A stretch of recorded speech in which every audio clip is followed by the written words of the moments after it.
자, 앞 시간에 이어서 유대인의 해석 계속 나갑니다. 우리 교재 16페이지입니다. 중간기의 해석. 여기서 말하는 중간기는 신약과 구약의 그 중간기간, 를 말하는 겁니다. 그 400년 정도에 해당하는 기간이고요. 이 중간기 해석에서 우리가 살펴볼 내용은 기본적으로 외경 및 위경이 어떻게 구약을 해석하고 있는가, 그리고 두 번째로는 탈굼이 어떤 방식으로 구약을 해석하고 있는가 하는 내용입니다. 이 중간기 문헌들은 대부분 여기 있는 것처럼 구약 본문과 관련된 내용들을 다룹니다. 그래서 여기서는 뭐라고 얘기하느냐 하면 리텔링이라고 얘기합니다. 그 17페이지 중간 아래쪽 좀 보시면 이런 식으로 구약에 기록된 내용들을 다시 풀어서 말하는 방식을 리텔링이라고 부른다. 그래서 이 신구약 중간기 문헌들은 구약에 있는 내용을 리텔링하는, 다시 이야기하면서 뭔가 좀 더 살을 붙이고 뭔가 더 설명이 필요하다고 생각되는 부분을 뭔가 설명을 더 덧붙이는 방식으로 이렇게 조금 불려나가는 방식의 그런 내용들이 나옵니다. 그래서 아까도 제가 알레고리를 얘기하면서 그 알렉산드리아의 유대인들이 그 주위에 있는 헬라 사람들에게 유대인의 우수함, 모세 오경의 우수함, 뭐 이런 것들을 강조하다 보니까 모세를 강조하는 그런 아리스토텔레스나 플라톤만큼 또는 그 이상으로 대단한 인물이다 하는 것을 강조하기도 했다라고 말씀을 드렸는데 그 내용이 여기 16페이지 제일 밑에 나옵니다. 출애굽기 2장 6절을 보시면 이 바로의 딸이 모세를 발견하는 장면입니다. 그런데 여기 보면 아이라는 단어가 3번 나옵니다. 열고 그 아이를 보니 아이가 우는지라 그 끝에 히브리 사람의 아이로다 이렇게 3번 나오는데요.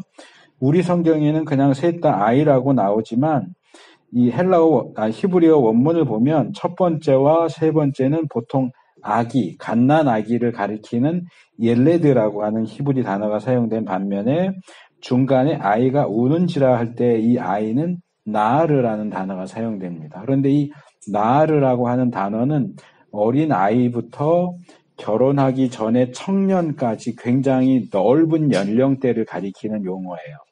근데 지금 모세 같은 경우는 나서 석 달을 숨겨 키우다가 지금 나일강가에 버린 거잖아요. 그러니까 3달 된 아이예요. 3달 된 아이한테는 옐레드를 쓰지 나아르를 쓰지 않는단 말이에요. 그런데 히브리 원문에서 그 3달 된 아기를 가리키면서 나아르라는 단어가 사용된 거죠. 그러면 아까도 제가 랍비들 해석 방법 중에 극단적인 문자적 해석, 율법에 대한 강조, 전통에 대한 강조 이런 거 말씀을 드렸잖아요.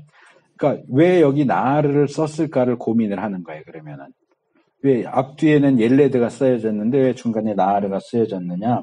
나아르는 아까 말씀드린 것처럼 유년기에서 청년기까지 이르는 폭넓은 연령층을 가리키는데 그래서 여기 나아르라고 쓰여진 그것에 근거해서 모세는 태어날 때부터 청년이었다라는 주장이 나오는 겁니다.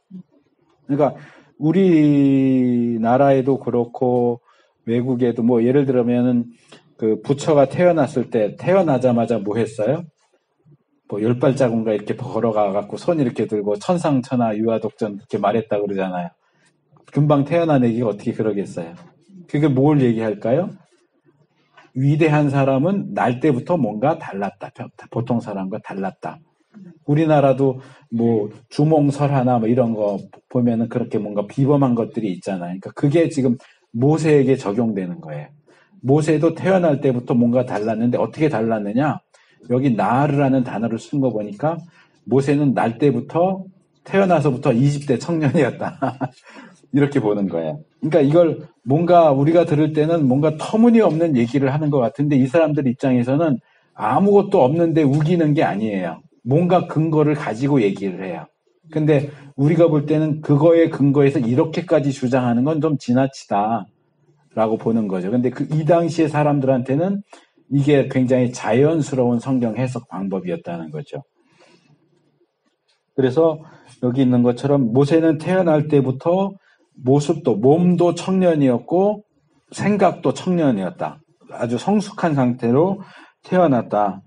그래서 태어날 때부터 청년과 같은 지식과 능력을 가지고 태어났고 애굽의 왕도 모세를 불러서 뭔가 배우려고 했고 이 헬라 시대에 소크라테스나 플라톤보다도 모세가 더 중요한, 더 대단한 인물이고 그가 쓴 토라, 모세오경도 역시 너희가 성경처럼 여기는 일리아드 오디세이보다 훨씬 대단한 책이다.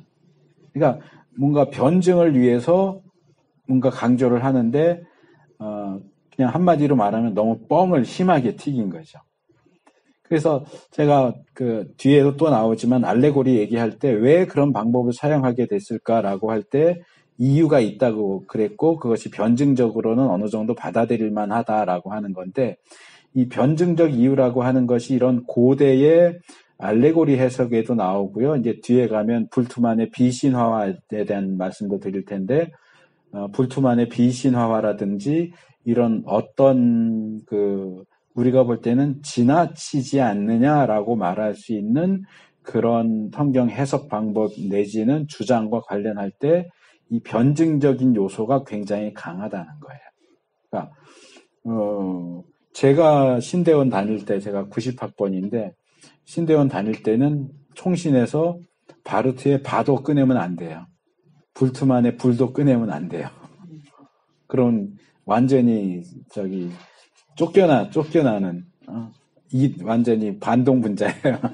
그래서 안 됐는데 이 불투만 같은 경우도 신약 성경을 갈갈이 찢어 놓거든요. 이 신화적인 그런 사고에서 나온 표현들은 다 잘라내자 이렇게 하는데 왜 그렇게 했느냐? 전도하려고 그런 거예요.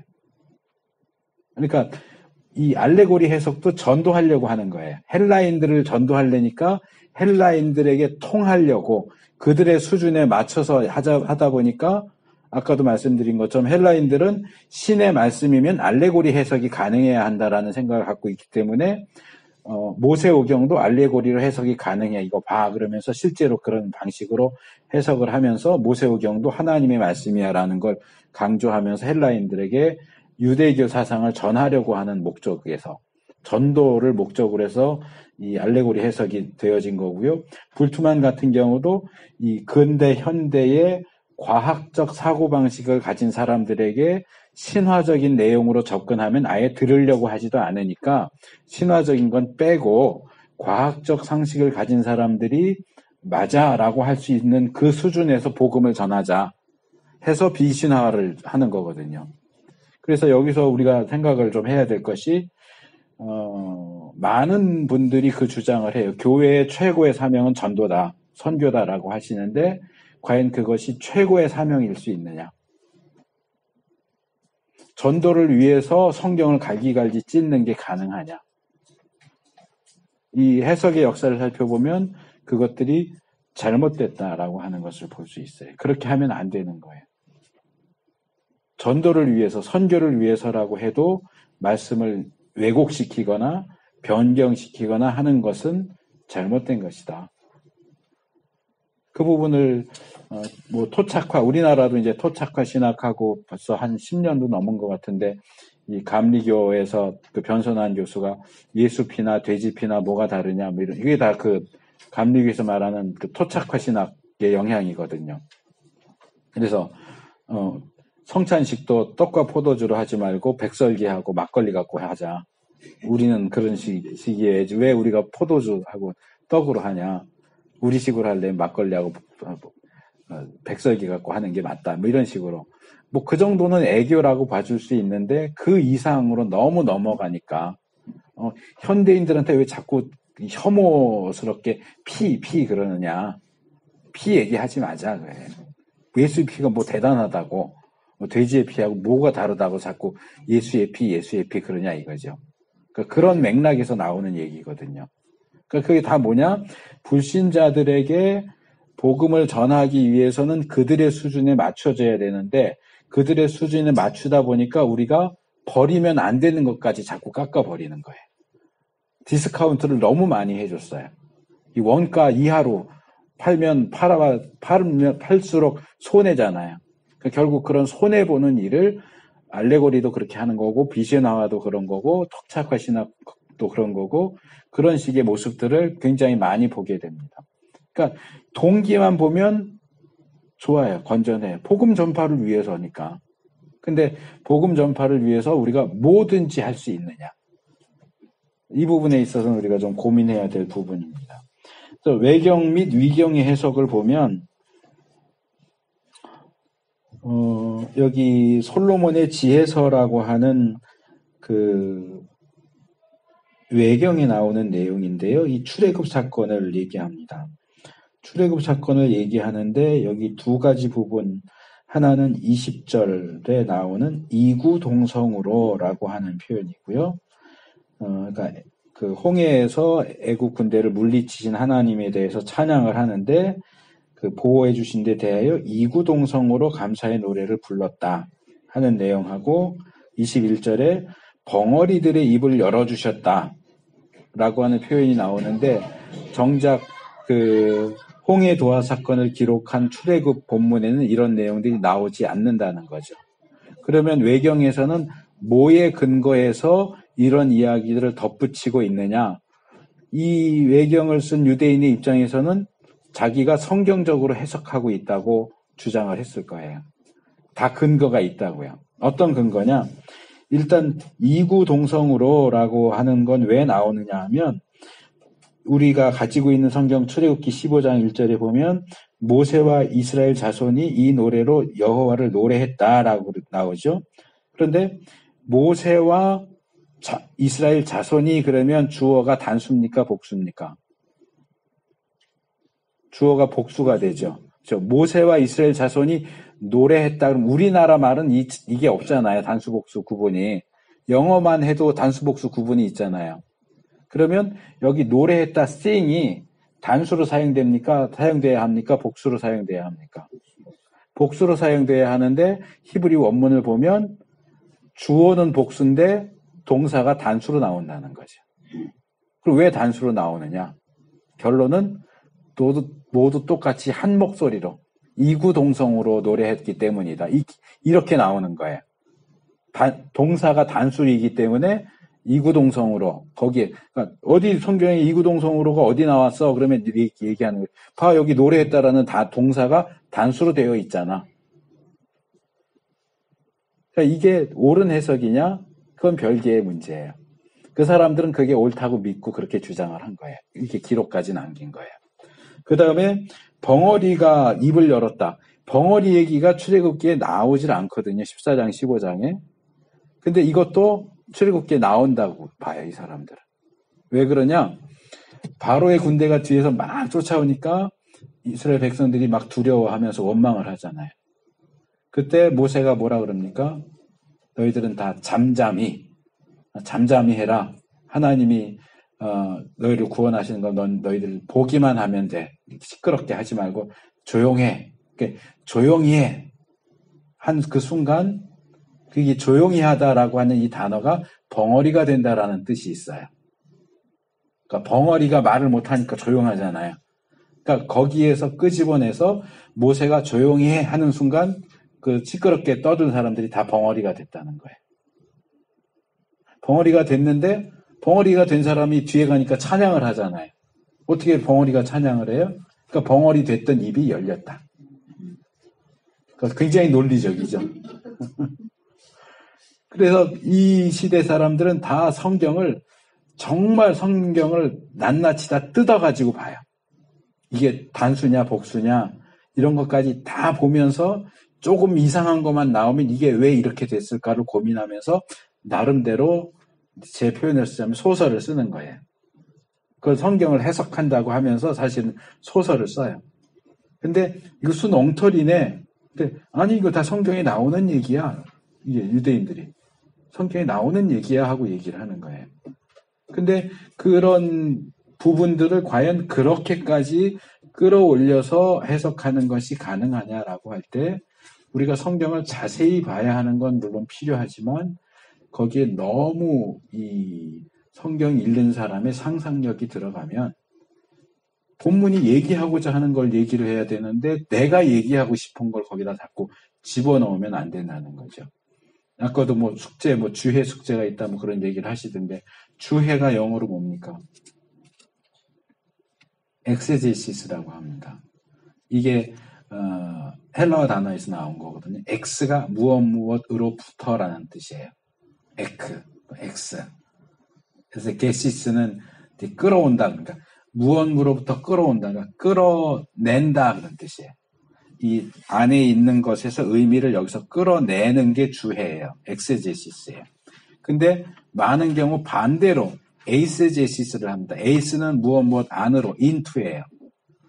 그러니까 여기에다가 내 생각을 집어넣는 거죠. 성경을 해석하면서 성경이 말하는 것을 끌어내야 되는데 내가 말하고 싶은 것을 성경에 집어넣는 거예요. 쑤셔넣는 거예요. 그게 에이세제시스라고 하는 거예요. 이게 아주 잘못된 방식인데 그런 것들이 굉장히 많다는 거죠. 그러니까 성경이 말하려고 하는 걸 말해야 돼요. 내가 말하고 싶은 걸 말하면 안 되고. 그러니까 아까 유대인들 해석 중에서 뭐 기도는 낮은 데서 해야 된다. 기도는 창문이 있는 방에서만 해야 된다. 이런 거 다 에이세제시스예요. 거기에 창문이 나오긴 하지만 그 본문 자체가 기도는 창문이 있는 방에서 해라를 얘기하려고 하는 게 아니란 말이에요. 그러니까 본문이 얘기하려고 하는 것 이상의 것을 자꾸 우리가 거기에 부여해서 마치 칼 들고 성경 목에다가 협박하면서 너 내가 말하는 대로 말해. 이런 식으로 그걸 이제 텍스트에 대한 폭력이라고 불러요. 테러. 텍스트에 단어가 막 섞여서 나오네. 텍스트에 폭력을 가하면 안 돼요. 테러를 가하면 안 돼요. 근데 많은 목사님들이 텍스트에 폭력을 가해요. 테러를 가해서 내가 하고 싶은 말을 하도록 만들죠. 그것은 오르도 토메오가 아니란 말이에요. 잘못 자르는 거예요. 성경을 잘못 자르는 거예요. 정확하게 똑바로 잘라야 돼요. 그 다음에 희년서에도 보면 그냥 이건 어려운 거 아니니까 그냥 읽어보시고요. 이건 재밌는 거니까 하나 소개할게요. 아담과 하와가 언제 죽었냐. 자, 하나님께서 아담에게 경고하실 때 내가 그것을 먹는 그날에는 죽으리라. 먹는 날에는 죽으리라 그랬거든요. 먹는 그날에. 근데 먹는 그날 죽었어요? 안 죽었어요. 900 몇 살까지 살다 죽었어요. 제 기억에는. 그러면 그래서 그 설명을 그렇게 하는 거죠. 영적으로, 육신적으로는 안 죽었지만 영적으로 죽은 거예요. 하나님이 아담에게 내가 먹는 그날에는 영적으로 죽으리라 그러셨습니까? 아니잖아요. 그럼 어떻게 된 거예요? 유대인들은 그걸 영적으로 죽었다라고 보지 않으면서도 그걸 해결하는 방법을 생각해냈어요. 그게 뭐냐 하면, 아담이 930세에 죽었는데 창세기 5장 5절에 시편 90편 4절에 보니까 주의 목전에는 1000년이 어제 같으며 밤에 한 경점 같을 뿐이니라. 1000년이 하루 같다 그랬어요. 근데 아담은 1000년을 다 못 살고 죽었어요. 그러니까 하루 안에 죽은 거예요. 이게 유대인들의 해결 방식이에요. 그러니까 성경을 성경으로 푸는데 이렇게 짝이 맞지 않는 걸 억지로 맞추면 이런 코미디 같은 주장이 나오는 거예요. 그래서 제가 늘 강조하는 거지만 성경을 제대로 잘 읽으셔야 돼요. 그 짝 얘기하면 이사야서 많이 인용해서 말씀하시잖아요. 여호와의 책을 읽어보라. 짝이 없는 것이 하나도 없느니라. 이 말씀하면서 목사님들이 성경은 다 짝이 있다. 아니요. 그 순 엉터리예요. 이사야서 본문을 자세히 보세요. 이것들이 짝이 다 있다는 얘기는 하나님이 창조하신 짐승들 얘기하는 거예요. 그 앞에 새나 이런 것들 쭉 얘기하면서 이것들이 다 짝이 있다. 새들이 짝이 있다는 얘기를 하고 있는데 이것도 문맥을 무시하니까 그렇게 나오는 거예요. 문맥을 무시하고 구절만 쏙 빼니까 이 책을 읽어봐라. 짝이 다 있다 그러니까 하나님 책의 성경 말씀은 다 짝이 있어. 이렇게 하는데 아니에요. 그 얘기가 아니란 말이에요. 그러니까 성경을 제대로 잘라야죠. 좀 더 앞에서 잘라야 되는데 너무 뒤에서 잘라가지고 이 짝이 새들에 대한 짝이다라는 얘기를 확 잘라버린 거예요, 정말. 잘라가지고 그 짝이 성경 말씀에 짝이 있다 이런 식으로 해석을 하는데 그게 잘못된 거예요. 그래서 문맥 굉장히 중요합니다. 그 다음에 탈굼의 해석도 보면 여기 하나만 말씀드릴게요. 거기 18페이지 넷째 단에 나오는 출애굽기 1장 15절. 출애굽기 1장 15절은 아주 짧습니다. 애굽 왕이 히브리 산파 시브라와 하는 자와 부하라 하는 자에게 일러. 그러니까 이 둘을 산파장을 불러서 남자애는 죽여라 그 얘기를 하잖아요. 근데 거기에 대한 탈굼, 위조나단, 탈굼도 종류가 몇 개가 있어요. 예루살렘 탈굼도 있고 위조나단 탈굼도 있고 몇 개가 있는데 그 중에 가짜라는 뜻이에요. 위는 가짜 조나단 탈굼이라고 하는 그 문서를 보면 여기 제가 해놓은 것처럼 이렇게 길어요. 1장 15절이. 그래서 거기 보면 이런 거예요. 바로가 꿈을 꿨어요. 애굽 온 땅에 천칭 저울이 있는데 한쪽에는 애굽이 있고 한쪽에는 새끼 양이 있는데 새끼 양이 더 무거워서 내려가요. 그게 도대체 무슨 뜻이지? 하고 애굽의 마술사들을 소집하니까 이제 이스라엘 사람들 가운데서 태어날 아이가 이스라엘의 구원자가 될 거고 그 아이 손에 의해서 애굽이 다 파괴될 겁니다. 이렇게 꿈을 풀어줘요.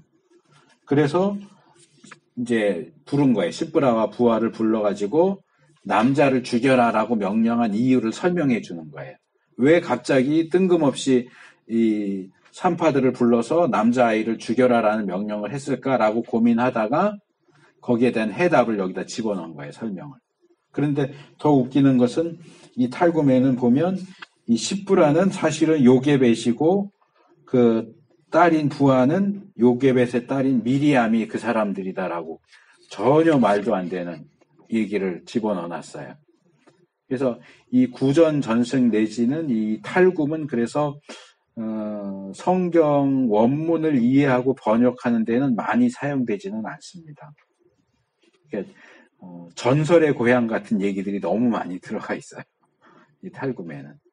그래서 이제 시편도 시편 탈굼이 따로 있고 하기 때문에 고대 사람들이 히브리 성경을 어떻게 읽었는가를 참조하기 위해서 보기는 하지만 이건 너무 설명이 많이 들어가 있는 번역이라고 말하기도 사실상 좀 모호한 그런 번역이기 때문에 탈굼은 성경 연구에 있어서는 많이 참조되지는 않습니다. 대부분 이런 식이에요.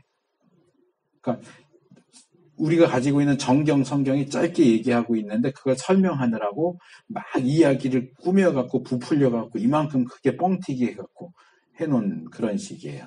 그래서 이런 해석의 방식도 우리가 받아들이기는 어렵다. 성경을 읽고 해석하는데 어느 정도는 우리가 우리의 상상력을 사용할 수 있겠지만 그것을 지나치게 해서 배보다 배꼽이 커지는 거죠.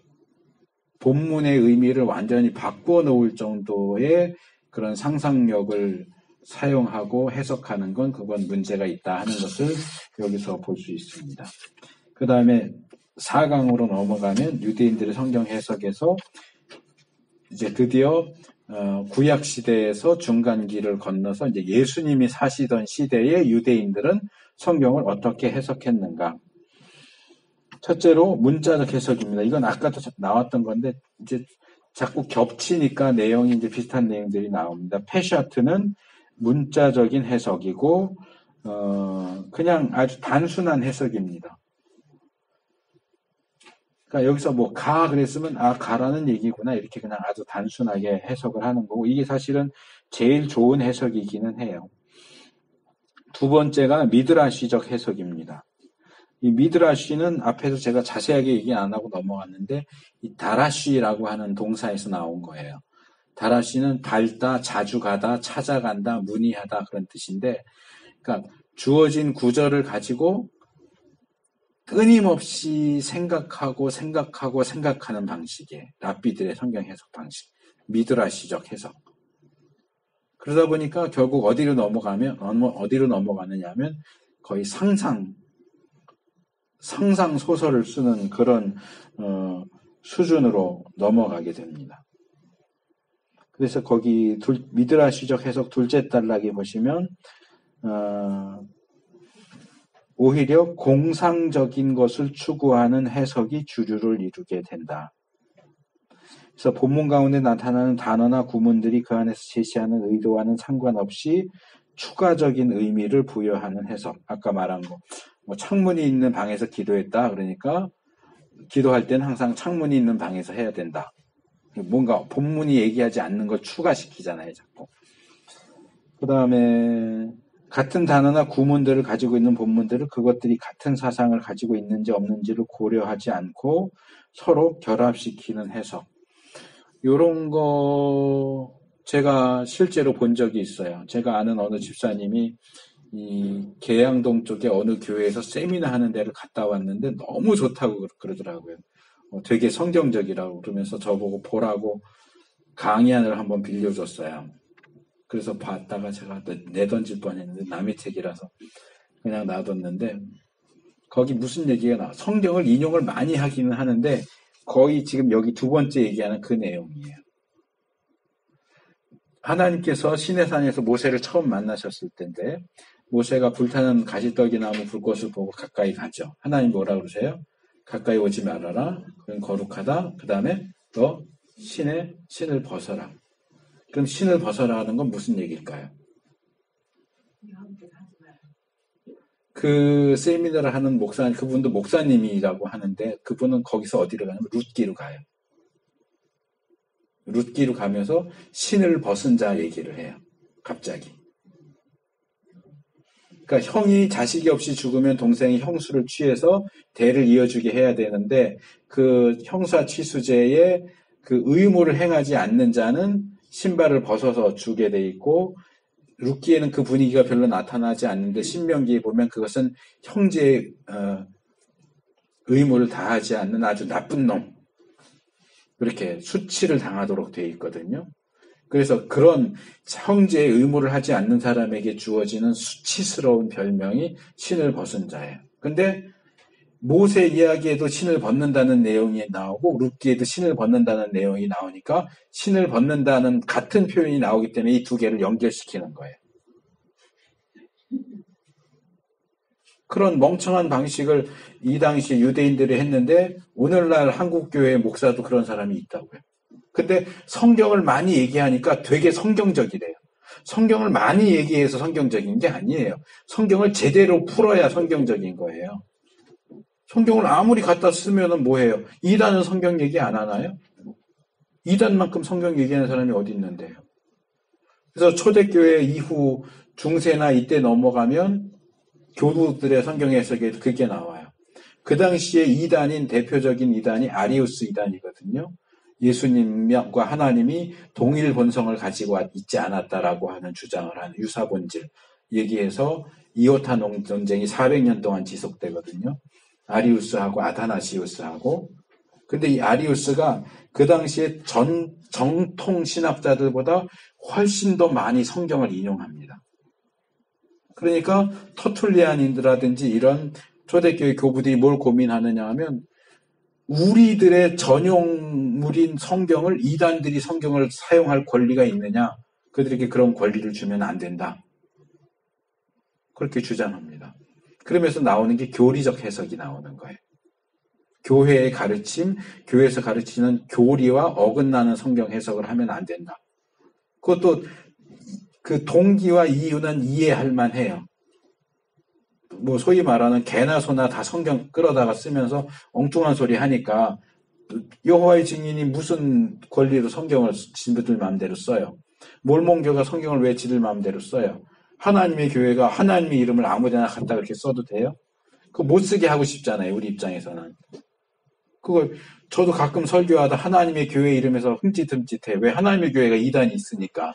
내가 말하는 건 그게 아닌데 우리 교회가 하나님의 교회잖아요. 사실은. 근데 그 말을 하면서도 이단 하나님의 교회가 있으니까 하나님의 교회 이렇게 표현을 쓰면 깜짝깜짝 놀랜다고요. 그거 못 쓰게 하고 싶어요. 그 이름을. 근데 어떻게 그럴 수가 있어요.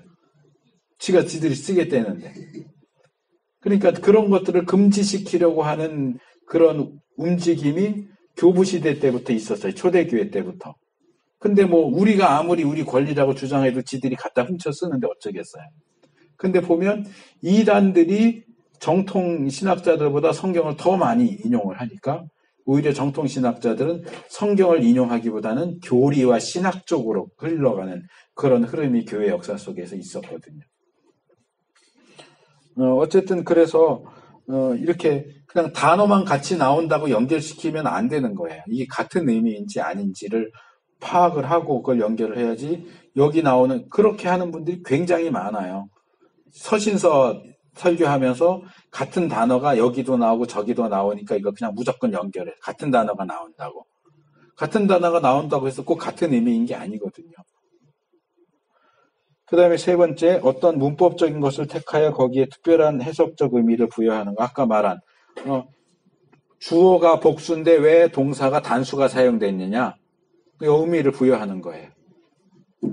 주어가 남성인데 왜 동사가 여성이 사용됐느냐. 뭐 이런 거. 이런 문법적인 것들에서도 이유를 다 찾아서 의미를 부여하죠. 그래서 뭐 이건 뭐 조금 어려운 부분인데요. 히브리어에 나타나는 불변화사들을, 그러니까 뭐 여기 예를 들어서 에트는 무엇을 그런 뜻이거든요. 그래서 창세기 22장 1절에 여호와께서 사라를 사라 이렇게 돼 있는데 사라를 권고하셨다라고 할 때 이 불변화사 에트는 문법적으로 볼 때 본문에는 여호와께서 사라를 사라 권고하셨다라고 하는데 에트의 근거에서 하나님이 사라 말고 다른 여자들도 돌보셨다라는 식으로 해석을 하는 거예요. 그러니까 공식을 만드는 거죠. 공식처럼 만들어서 에트가 나올 때는 거기에 같이 나오는 그 사람 말고 다른 것들도 포함한다. 뭐 이런 식으로 공식을 만들어서 해석을 하는 거죠. 그 다음에 한 단어에 나오는 알파벳 수치를 이것도 많이 하는 건데요. 실제로 성경에도 이런 것들이 많이 나오는데 예를 들면 마태복음 1장에 마태가 예수님의 족보를 14대씩 나눕니다. 14대. 왜 14대로 나눕니까? 실제 예수님의 족보가 그렇게 14대씩 나눠져 있기 때문에 그렇습니까? 그렇지 않아요. 마태가 의도적으로 14대로 맞춘 거예요. 맞추다 보니까 있는 사람을 빼야겠죠. 집어넣지는 않았겠죠. 빼면서까지 일부러 14를 맞춰요. 왜 맞추는지 아세요? 마태복음 1장 1절 어떻게 시작합니까? 예수 그리스도로 시작해요. 마태복음 1장 1절 태초에 말씀이 계시나라? 그건 창세기 1장 1절 아브라함의 자손, 다윗의 자손, 예수 그리스도의 세계라. 그런데 그래서 번역이 잘못됐어요. 헬라어 원문에 보면 다윗의 자손, 아브라함의 자손, 예수 그리스도의 세계라 이렇게 돼 있어요. 다윗이 먼저 나와요. 왜 다윗이 먼저 나올까요? 근데 왜 우리 성경은 아브라함이 먼저 나올까요? 왜 아브라함이 먼저 나올까요? 아브라함이 더 오래된 사람이잖아요. 아브라함이 더 윗세대잖아요. 그러니까 족보를 딸 때 위에서 내려오지 밑에서 올라가지 않잖아요. 거기 1장에 나오는 족보도 다 위에서 밑으로 내려오잖아요. 그러니까 바꾼 거예요, 순서를. 마태는 원래 다윗의 자손, 아브라함의 자손 이렇게 썼는데 번역하면서 그 순서를 바꿔서 아브라함의 자손, 다윗의 자손 이렇게 바꿨어요. 그러면 마태가 성경을 몰라서 다윗을 먼저 썼을까요? 아니에요. 왜 모르겠어요. 근데 왜 알면서도 그렇게 했을까요? 알면서 그러면 더 나쁜 건데. 다윗을 강조하는 거예요. 다윗을 강조하기 위해서 다윗을 앞에 쓴 거예요. 그리고 다윗을 강조하기 위해서 예수님의 족보를 14대로 맞춘 거예요. 왜냐하면 다윗, 히브리어로 다비드, 달렛, 바브, 달렛이 음가로 계산하면 14예요. 음가라는 거 설명해야 되나요? 히브리어 배우셨나요? 자, 히브리어나 헬라어는 숫자를 가리키는 단어가 따로 있기도 하지만 알파벳이 숫자를 대신하기도 합니다. 그래서 알렙은 1입니다. 베트는 2입니다. 달렛은 3입니다. 그런 식으로 알파벳 하나하나에 숫자를 대입을 시켜요. 그래서 다윗을 쓰면 다비드를 하면 3에다 3에다 해갖고 6이니까 14가 되려면 마부가 몇이 나와야 되나요? 8인가? 그런가 봐요. 그러니까 8번째일 거예요. 그럼 바부가. 그렇게 해서 14를 알파벳으로 바꾸면 물론 14가 나오는 경우의 수가 꼭 그것만 있는 건 아니겠죠. 그렇지만 다비드는 숫자로 바꾸면 14가 나온단 말이에요. 다 합치면. 그러니까 그 14는 결국 다윗인 거예요. 다윗을 얘기하고 싶은 거예요. 그래서 1장 1절에서도 다윗을 먼저 얘기하고 족보도 다윗을 유대인들은 이 방식이 익숙하기 때문에 14대네 그러면 다윗인데 이렇게 보는 거예요. 그러니까 그렇게 쓴단 말이에요. 근데 그것까지는 괜찮은데 예를 들면 창세기에 나오는 아브라함이 롯이 잡혀갔을 때 자기 집에 있는 종들을 데리고 가죠. 몇 명 데리고 갑니까? 318명의 종을 데리고 가죠. 근데 이 318을 어디로 연결시키느냐 하면 아브라함의 늙은 종인 엘리에셀, 다메섹 엘리에셀이 내 후계자가 될 겁니다. 그러잖아요. 근데 이삭이 태어나면서 후계자가 못 되잖아요. 그러면서 나중에 이삭을 찾으러 갔던 그 종도 엘리에셀이라고 보통 보거든요. 엘리에셀을 알파벳을 음가로 계산하면 318이 나와요. 그러니까 이 318명의 리더는 엘리에셀밖에 없다. 왜? 엘리에셀이 음가를 계산하면 318이 나오니까. 이런 식으로 때려 맞추는 거예요. 근데 오늘날에도 이런 식으로 하는 사람들이 굉장히 많아요. 의외로 많아요. 이거는 올바른 방식이 아니에요. 그러니까 아까도 말씀드린 것처럼 역대기나 마태나 신약의 저자들이 우리가 이해할 수 없는 어떤 방식으로 구약을 사용을 할 때 이게 어떻게 이렇게 연결되지 하는 것은 그들이 성령의 영감 안에서 성령의 인도하심에 따라서 그렇게 했다고 할 때 그것 역시 하나님의 의도에 부합된다라고 받아들일 수 있지만 오늘날 우리는 그런 식으로 하면 안 돼요. 그럼 이단이에요. 그러니까 그 예외적인 경우로 봐야지 뭐 마태도 했는데 왜 나는 못해? 지가 마태인가요? 자기 마태가 아니잖아. 근데 마태가 했다고 자기도 하겠다 그러면 그럼 자기가 쓴 책도 그럼 성경 뒤에 붙여야 되나? 아니거든요. 전혀 다르거든요. 그래서 그런 부분들 조심하는 것이 필요합니다. 그 다음에 쿰란 공동체는 많이 들어보셨겠죠? 쿰란 공동체도 예수님하고 비슷한 식인데요. 쿰란 공동체의 해석 방법, 독특한 해석 방법 중에 하나가 페슈에르라고 하는 겁니다. 페슈에르라고 하는 것은 그 쿰란 공동체 그 사회사본 가운데 발견된 내용들이 주석이 나온 게 있어요. 대표적인 게 하박국서 주석이 있습니다. 근데 이 구절을 한 구절 쭉 얘기하면서 이것의 뜻은 이렇다 이렇게 페슈에르라고 하는 용어를 계속 붙여요. 그래서 쿰란 공동체의 주석을 페슈에르 주석 이렇게 얘기합니다. 그들의 해석 방법을 페슈에르라고 부릅니다. 여기 이제 제가 써놨죠. 21페이지 둘째 줄에 그것의 페슈에르는 이런 식으로 이게 이제 아람어로 해석하다 그런 뜻입니다. 그래서 이 해석을 보면 테베스의 특징 밑에 내려보면 첫 번째 성경은 아무나 해석할 수 있는 게 아니고 하나님이 그 뜻을 드러내 보여주신 사람만 깨닫고 해석할 수 있다. 이거 오늘날에도 많이 주장되는 내용이죠. 그러니까 쿰란 공동체에서도 그랬는데 아무나 할 수 없고 하나님이 뜻을 보여준 사람만 할 수 있다. 그게 누구냐? 쿰란 공동체의 지도자입니다. 의의 교사라고 불리는 쿰란 공동체의 지도자만 성경을 제대로 해석할 수 있다. 이단들도 요즘 많이 그렇게 하잖아요. 우리의 교주 누구만 성경을 제대로 해석할 수 있다. 우리 교회 아무개 목사만 성경을 제대로 해석할 수 있다. 나머지는 다 가짜야. 두 번째, 성경의 궁극적 목적은 마지막 시대, 쿰란 공동체 입장에서는 그들이 살고 있는 현재 그 시대를 위해서 주어진 책이다. 그래서 모든 내용을 자기 시대에 때려 맞춰요. 그래서 예를 들면 그 위에도 나왔는데 이 하박국에 나오는 갈대아 사람, 그러니까 바벨론에 대한 예언이 나오는데 이 쿰란 공동체는 그 갈대아를 로마로 바꿉니다. 왜? 그 당시에 유대인들을 괴롭히던 나라는 바벨론이 아니고 로마니까. 그 성경을 막 바꿔버려요.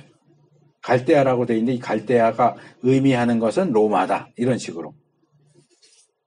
그러니까 오늘날 우리도 그런 식으로 하는 걸 많이 보게 됩니다. 그래서 여기 하박국 1장 5절에서 너희는 열국을 보고 또 보고 놀라고 또 놀랄지어다. 너희 생전에 내가 한 일을 행할 것이라 너희에게 고할지라도 믿지 아니하리라.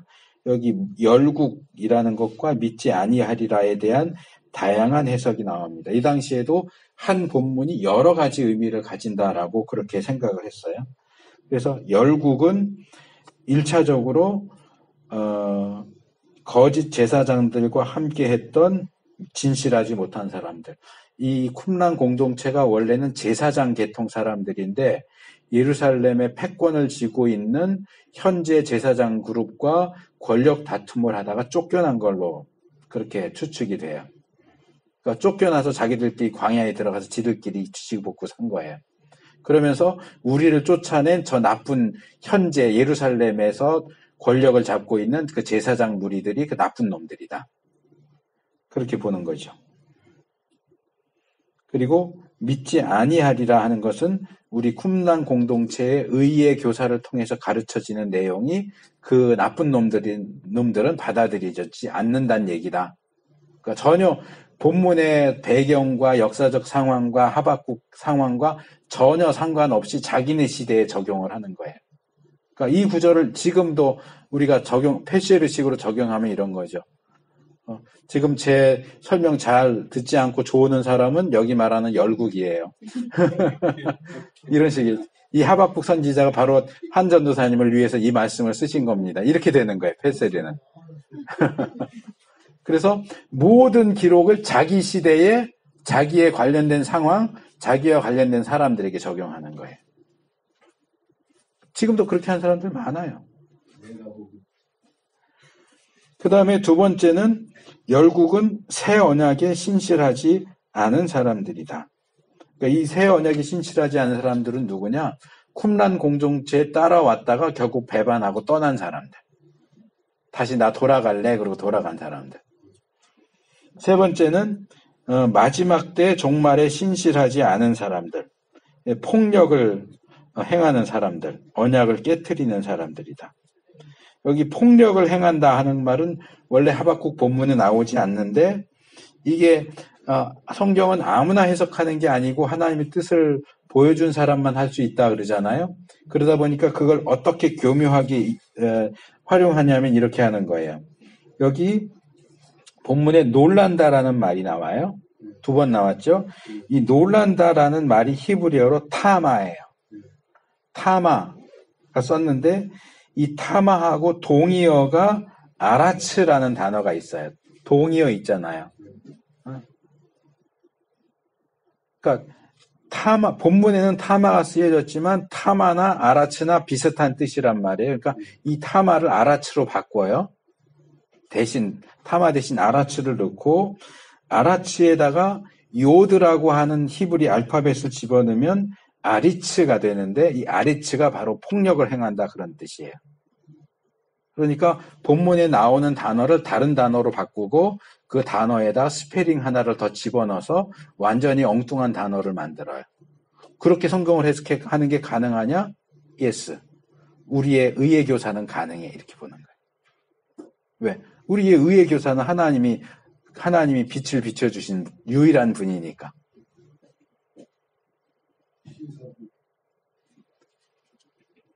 최근에 사랑의 교회에서 오정현 목사 투표했는데 90몇 프로가 지지하는 표를 했다고 그게 기사가 나서 지금 난리가 나는데 그 사람들한테는 오정현 목사가 의의 교사인 거죠. 그러니까 계속 사기치고 거짓말을 해도 우리의 의의 교사는 다 괜찮아 이렇게 됩니다. 아마 살인을 했다 그래도 지지를 할걸요. 좀 심한 말이 될 수 있지만 이게 분별이 안 되는 거예요. 이단하고 뭐가 달라요? 어떻게 말씀을 옳게 분별해서 흰색은 흰색, 검은색은 검은색 해야 되는데 흰색도 검은색이고 검은색도 흰색이고 어떻게 그렇게 돼요? 결국 다 아전인수죠. 나한테 유리하게 다 모든 상황, 모든 인물, 모든 사건들을 다 나에게 맞게 때려 맞추는 거예요. 그건 성경 해석이 아니죠. 엑세제시스가 아니고 에이세제시스죠. 성경에 폭력을 가하는 거죠. 그래 놓고서도 자기들이 옳대요.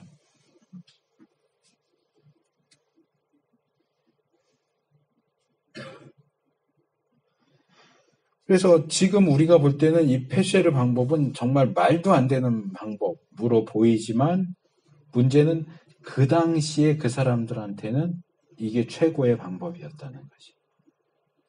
그래서 여러분들이 교회사를 배우거나 또는 조직신학을 배우다 보면 교회 초기에, 이제 이거 뒤에도 다시 말씀을 드리겠지만 교회 초기에 나오는 그 교부들이나 이런 사람들의 주장 가운데는 지금은 이단이라고 말할 만한 그런 내용들이 나옵니다. 그런데도 우리가 그들을 이단이라고 부르지는 않아요. 왜냐하면 초기거든요. 교회 역사 초기다 보니까 우리는 수천 년 동안 논의되고 싸우고 논쟁하고 그러다가 결국 결론된 내용들을 우리는 결론만 쏙쏙 빼먹는 거예요. 그러니까 우리한테는 그게 너무나 당연한 건데 그 당시 그 사람들한테는 그게 너무나 어려운 문제인 거예요. 앞에 누가 다뤄본 적도 없어요. 자기가 처음 이렇게 머리 부딪혀가면서 이게 뭘까 머리 막 잡아 뜯으면서 이거 아닐까 저거 아닐까 이러면서 논쟁을 한 거거든요. 제가 아직도 뭐라 그럴까 기억을 하고 있는 뼈아픈 실수까지는 아니고 좀 우스갯소리인데 제가 중학교 들어가서 그때는 영어를 중학교 들어가서 배웠거든요. 저 때는. 요즘엔 초등학교 때부터 배우잖아요. 영어를 배우는데 is 있잖아요. 비동사 is가 있는데 이게 의문문에서 I가 대문자로 나오잖아요. 문장으로 하면 그 I가 대문자고 is가 나오는데 아무리 들여봐도 이게 뭔지를 모르겠는 거예요. is를 내가 모르는 건 아니야. 아는데 그게 소문자가 아니고 대문자로 써 있으니까 영어를 처음 배우니까 이게 뭐냐 그러는데 대답을 못하게 아무리 생각해도 이게 뭔지를 모르겠어. 이런 단어를 본 적이 없어. 소문자 I를 썼으면 이거 is라고 할 텐데 대문자 I를 써놓으니까 이게 is지. 나 이런 단어를 본 적이 없는데 아무리 고민해도 답을 낼 수가 없었던 적이 있어요. 되게 웃기는 얘기인데 이게 처음 초보자들, 초심자들은 그런 부분에서 정말 말도 안 되는 실수, 좌충우돌 하면서 여기 부딪히고 저기 부딪히고 하면서 아이고 내가 왜 그 is를 몰랐을까. 그 당시엔 정말 몰랐는데 나중에 알고 보니까 이게 그 is네. 우리나라는 대문자가 없으니까 그거랑 비슷한 거예요. 예수님이 하나님이다 그러는데 초대교회 조금 지난 사람들은 예수님이 하나님이라는 게 이해가 잘 안 되는 거예요. 그러니까 이건가 저건가 막 말을 하다가 서로 싸우고 그러다가 회의해갖고 이게 옳아 손 들어주면 또 그게 옳은가 보다 하고 이런 식으로 흘러오면서 교리가 정해진단 말이에요. 예수님과 하나님이 유사본질이냐 동일본질이냐 이거 이오타 하나 들어가느냐 빠지느냐 가지고 400년을 싸웠다니까요. 이오타 논쟁이요. 그러면서 우리는 최종적으로 결론 나온 것만 싹싹 빼먹으면서 그것 가지고 정말 평생을 고민하는 사람들을 보고 저 이단 아니야? 그래. 이 초기에 대해서는 그래서 오리게나 이런 사람들의 그 사상 가운데는 문제가 되는 것들이 꽤 있는데 오리겐을 이단이다라고 얘기하는 건 전 들어본 적이 없어요. 그래서 그런 점들을 우리가 좀 이해하면서 봐야 되고 이 해석의 역사도 마찬가지입니다. 이 페세르 해석 보면 이건 완전히 이단들이나 하는 그런 방식인데 말할 수 있는데 이게 해석 역사에 있어서는 초기예요. 아직도. 보통 해석의 역사, 성경 해석의 역사 하면 저는 지금 에스라부터 다뤘잖아요. 에스라부터 다뤘는데 이 내용들은 책에서 다루는 게 거의 없어요. 보통 어디서부터 다루느냐 하면 교부들의 성경 해석부터 다뤄요. 앞으로 많이 나가도 신약의 구약 이용 부분 정도부터 시작하지 구약의 에스라, 고전적 유대교 이런 거 다루는 책이 거의 없어요. 그러다 보니까 쿰란 공동체 해석도 굉장히 초기 해석인 거죠. 그러다 보니까 우리가 지금 볼 때는 이건 말도 안 이게 무슨 해석이야 라고 할 만한 방식으로 하는데, 이렇게 바울이 아시아에서 전도를 하는데 하나님 막으시잖아요. 일로 가도 맞고 절로 가도 맞고 이렇게 부딪히고 꼭 술 취한 사람 부딪히고 하면서 길 찾아가듯이 그렇게 가다가 어떻게 무시아에 가서 환상을 보잖아요. 아, 마게도냐로 부르시는구나. 이것처럼 교회 역사도 여기 부딪혔다가 저기 부딪혔다 이러면서 이렇게 간신히 길을 찾아서 이렇게 오는 거예요. 그러니까 그 과정에서 이런 부족한 점, 또 모자란 점, 엉터리 같은 그런 부분에 대해서 우리가 어느 정도는 이해를 하고 감안을 하고 보는 것이 필요합니다. 그러나 지금 와서 우리가 이걸 그대로 가져갈 필요는 없는 거죠. 아, 그때는 이랬는데 이게 참 지금 제가 이지를 못 알아봤던 저를 생각하면서 그때는 내가 이지도 못 알아봤는데 이제는 알고 근데 그때는 그랬어 하는 것처럼 이 당시에 유대인들은 이랬어. 근데 이게 옳은 건 아니야. 이런 정도로 우리가 이해하고 넘어가면 좋겠다 하는 거고요. 그 다음에 풍유적 해석이 또 나옵니다. 이게 알레고리입니다. 예수님 당시에도 이 알레고리적 해석은 계속 이어왔습니다. 이 생명력이 지금도 알레고리는 많이 행해지는데 이게 생명력이 거의 바퀴벌레 수준이에요. 안 없어져요. 절대로 안 없어져요. 왜냐하면 아까 말씀드린 그 이해예요. 쉬워요. 연구가 필요 없어요. 얼마든지 내가 하고 싶은 말을 성경 본문 읽어도 내가 하고 싶은 말을 할 수가 있어요. 그러니까 게으른 목회자한테는 완전히 왕이죠. 그러니까 이게 안 없어지고 계속 내려오는 거예요. 그 외에 기타 사항도 있는데요. 게마트리아가 아까 말씀드린 그 숫자 가지고 하는 겁니다. 다비드 이렇게 하면 14 이렇게 하고 엘리에제를 318 이렇게 하는 것처럼 이게 요한계시록 할 때도 많이 나오죠. 666 할 때 뭐 네로가 그렇다, 히틀러가 그렇다. 그게 다 게마트리아입니다. 그걸 게마트리아라고 부르는 겁니다. 근데 그것도 저는 중학교 때 다 띄었거든요. 근데 뭐 누구를 얘기하려고 해서 알파벳이 있는데 어느 건 라틴어로 했다가 어떤 건 헬라어로 했다가 이게 일관성이 없어요. 한 사람 이름이면은 라틴어면 라틴어, 헬라어면 헬라어로 이렇게 해야 되는데 그렇게 하면 숫자가 안 맞으니까 숫자를 맞추느라고 어느 알파벳은 헬라어로 하고 어느 알파벳은 라틴어로 하고 이런 식으로 엉터리를 해요. 근데 그 엉터리 주장을 하는데도 와 대단해 그러고 읽어요. 많은 사람들이. 게마트리아. 그 다음에 노트리콘. 한 단어를 둘 또는 그 이상으로 쪼개거나 거기 제가 밑에 좀 설명을 해놨죠. 아이고 원어가 다 깨져가지고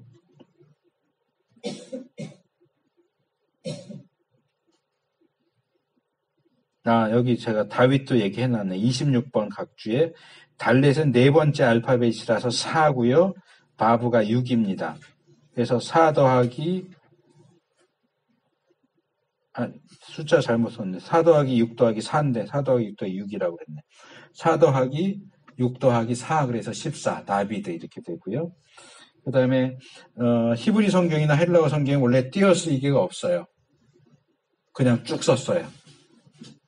그러니까 우리나라 말도 가끔 그런 거 아니에요. 아버지 가방에 들어가신다. 아버지가 방에 들어가신다. 아버지 가방에 들어가신다. 아버지가 설마 가방에 들어가겠어요? 그러니까 다 붙였어도 아버지가 방에 들어가신다가 되잖아요. 영어에도 여기 God is now here인지 nowhere인지 어디서 띄느냐에 따라서 God is nowhere 하나님은 어디에도 계시지 않는다도 되고 하나님은 지금 여기에 계신다도 되고 띄어쓰기를 어떻게 하느냐에 따라 달라져요. 그러니까 헬라어 원문, 히브리어 원문도 띄어쓰기를 어떻게 하느냐에 따라서 의미가 확확 달라집니다. 그래서 이 단어를 쪼개거나 붙이거나 그러니까 파자 해석이죠. 그거 많이 들어보셨을 거예요. 한문에서 그 뭐 배선자가 파자를 하면 뭐 배 안에 8명이 있다. 노아 방주를 얘기하는 거다. 뭐 그런 거 들어보셨죠? 그게 파자 해석이에요.